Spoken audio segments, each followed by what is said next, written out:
We're going to go ahead and get started with our elected officials meeting. Today's date is November 19th, 2025.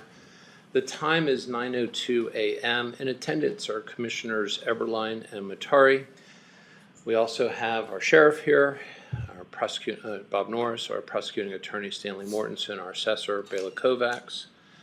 We have Jill Smith, who is the chief deputy treasurer, in lieu of Steve Matheson, our treasurer.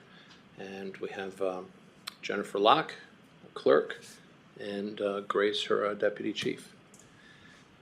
Are there any changes to the agenda? Public comment?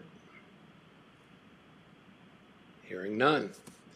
First business item, Republican Central Committee meeting sign up. It's a discussion item. It's with Commissioner Duncan. She's not here today.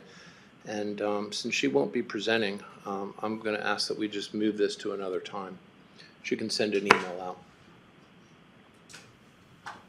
So with that, we'll go to item 2. It's a social media comments discussion. And it's from the board, and it's actually through council. And so I'm going to have Sarah Masters talk about that a little bit. Basically, the discussion was had with legal. Darren provided us with comments that made the board decide to turn off comments on Facebook pages and Instagram, all social media, YouTube, after some things had been posted that were inappropriate, without deleting all comments. Deleting one comment he felt could put the county in a liability issue. So the board decided to remove the ability for anyone to comment.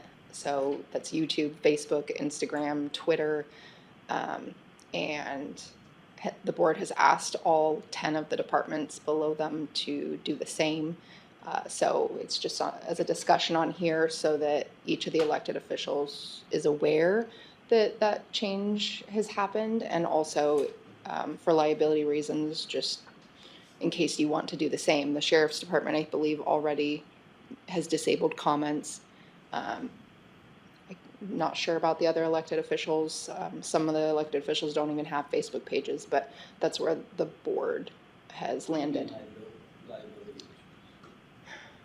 I'm not aware. I'll let Stan. It's possible First Amendment claims if we're the government, and if we have comments open on Facebook postings, social media postings, and for whatever reason comments get removed or censored, somebody could sue for infringement of their First Amendment free speech rights, and then the county would be liable.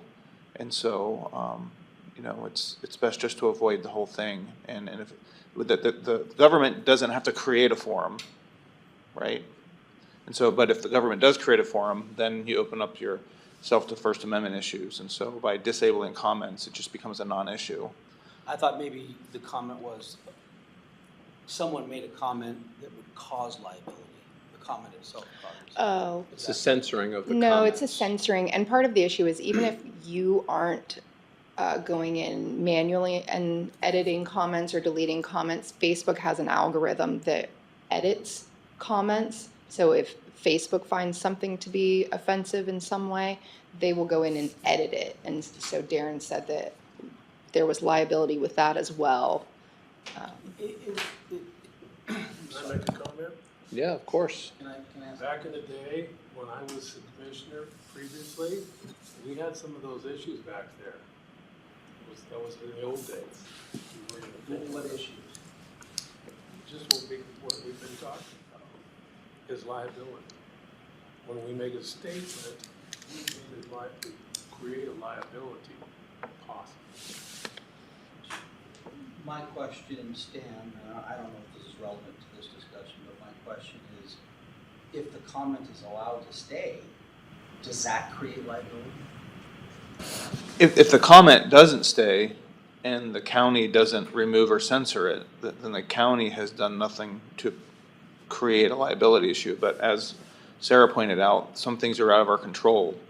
Companies like Facebook, they monitor and censor and remove things, and that could implicate the county.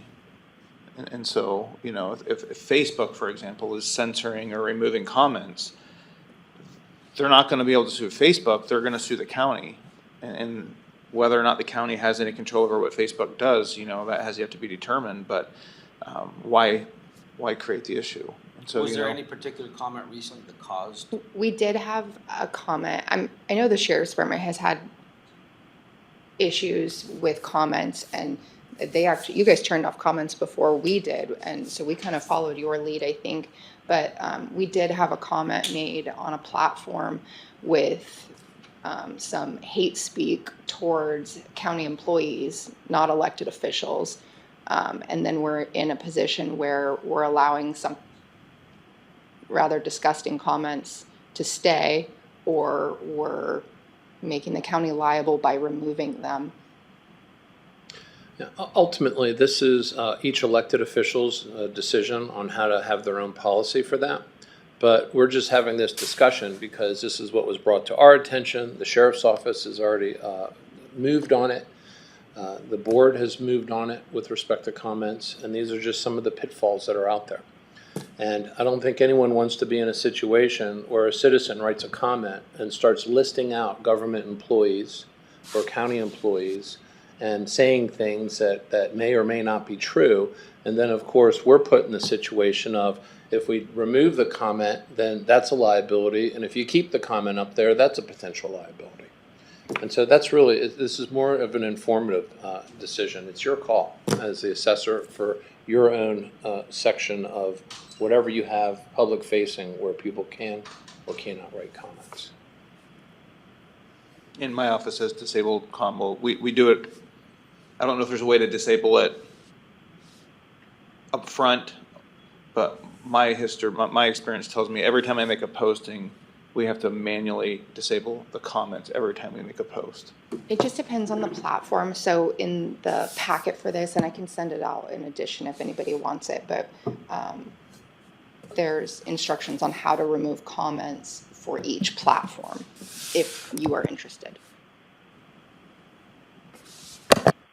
Any other questions?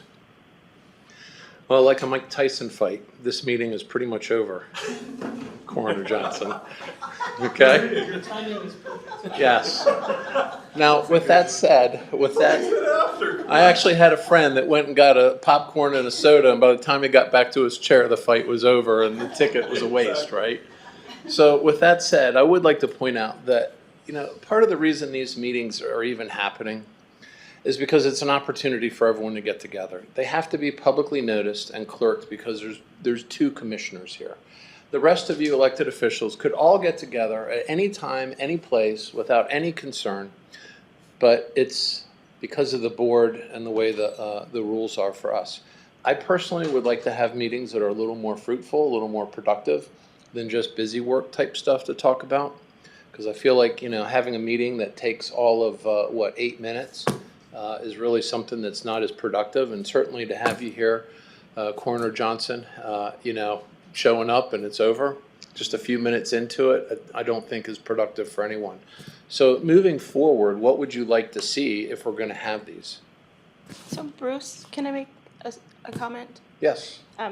We did these in Snohomish County. We only invited one commissioner, and then it didn't have to be publicly noticed. But one of the things that I got a lot out of, and like the planning department would be there, HR would come, but we'd go around in a round table and just, 2 or 3 minutes about what's going on in your office, because there's so much that all of us as individual departments are doing that the rest of us aren't aware of. And we learned a lot. Well, we would require that same attitude with that, gathering over here. So the question is that something that people want to do? I mean, I don't want to call these meetings or be a part of meetings that are just spending, a few minutes, and we're really, when we have other things that we could be doing that's more productive. Yeah, I'd like to contribute. It makes sense to get together if we've got meaningful discussions and we've got things to work on, but everybody's got time commitments and it's a lot of money and time in this room. So I've been in the situation before where I just presented an item to the board for placement, should we have a meeting, but then the meeting was called and it was, my topic was the only topic, but it was, I didn't want to call people together just for that topic. So if there's a way we could feed a list of, these are possible agenda items if it makes sense to have a meeting, but not, let's vet the items before we call everybody together, because is kind of a waste of time. And along those lines, I think Michelle's pretty good. When there's no items on the agenda, we cancel the meeting. Maybe if there's only 1 or 2 items on the agenda in that same email thread, we could all kind of talk about, hey, should we have the meeting with only 1 item on the agenda, or should we kick it to the next meeting? And then maybe by the next meeting, there's twice as many or, more on the agenda. Do you want to maintain monthly, or do you want to go to quarterly? I mean, we don't seem to have a lot of stuff. We can always have a meeting anytime we want. It's just a matter of whether it's going to be filling out your calendar. Yeah, my suggestion is to just leave it on there every month, just so it's there. But as you pointed out, if they're truly that easy to schedule, then we just hold them when we need them. Yeah, and I think if we're going to contribute items to the agenda, we just clarify, don't call a meeting for this item, just put it on the list if there is a meeting, and that's on the elected official to convey that to the board. Then maybe what we should do is we'll continue it on a monthly basis on the calendar, and if there's, I don't know how we determine what's an important item or not. Well, whoever puts it on the agenda, we could all ask, just, hey, is this that important where we have to have a meeting for 1 item? And whoever wants it on the agenda can just weigh in. Yes, I truly think this is that important, or no, let's kick it. Agreed, Jim. Mark? Waste of time. Jennifer?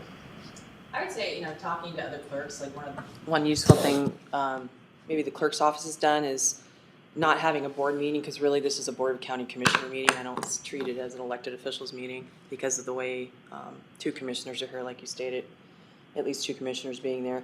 But during the budget process, or even before that, sitting with the electeds, maybe it's 1 commissioner, or we can rotate out, but just having a vision of like next year's budget cycle and what we're like projecting, how things are looking. So I may take that into consideration. I thought that was a good suggestion, but I would say, let's make sure there's value when we do these meetings. And I guess we can just email and say, hey, is this 1 item worth meeting, or this is relevant why I want to meet. Sheriff?